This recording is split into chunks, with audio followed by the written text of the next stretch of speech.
ที่อุดรธานีค่ะก็มีการลงพื้นที่ไปคือกันค่ะโดยทางท่านผู้ว่าราชการจังหวัดอุดรธานีมีการลงพื้นที่ไปติดตามสถานการณ์น้ำท่วมจากพายุบัวลอยที่อำเภอหนองหานมีการสั่งการระดมเครื่องสูบน้ำเร่งระบายน้ำออกจากพื้นที่คาดว่าจะเข้าสู่ภาวะปกติภายใน2 มื้อค่ะจากอิทธิพลพายุบัวลอยที่เฮ็ดให้มีฝนตกหนักตลอดทั้งคืนวันที่29 กันยายนต่อเนื่องมาจนหอด30 กันยายน 2568ในหลายอำเภอของจังหวัดอุดรธานีส่งผลให้เกิดน้ำท่วมฉับพลันน้ำป่าไหลหลากและก็น้ำท่วมขังในพื้นที่ลุ่มต่ำข้อสะพานถนนถูกกระแสน้ำที่ไหลเชี่ยวพัดพังเสียหายประชาชนบ่สามารถสัญจรผ่านไปมาได้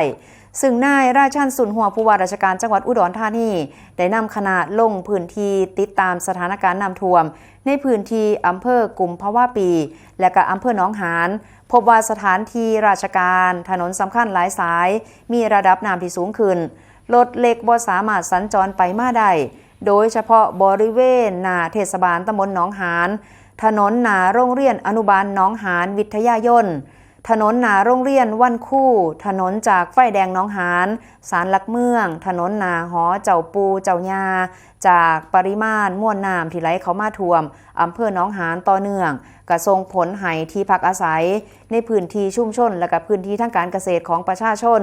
ในเขตเทศบาลตำบลหนองหานได้รับผลกระทบเป็นวงกว้างมีบ้านเรือนราษฎรได้รับความเดือดร้อนจากน้ำท่วมขังกว่า800หลังคาเรือนในขณะที่ภาพรวมทั้ง20อำเภอของจังหวัดอุดรธานีก็ได้รับผลกระทบจากอิทธิพลของพายุบัวลอยใน10อำเภอ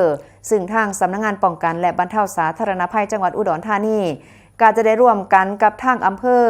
กับส่วนราชการและก็หน่วยทหารองค์กรปกครองส่วนท้องถิ่นในการที่จะลงพื้นที่ไปบูรณาการในความช่วยเหลือประชาชนอย่างเร่งด่วนในทุกมิติในส่วนของฟาร์มหมูอยู่ในพื้นที่ของตำบลทาลีอำเภอกุมภาวะปีก็ได้รับความกรุณานะคะจากฝ่ายทหารมาซอยขนย้ายหมูประมาณสัก80 โต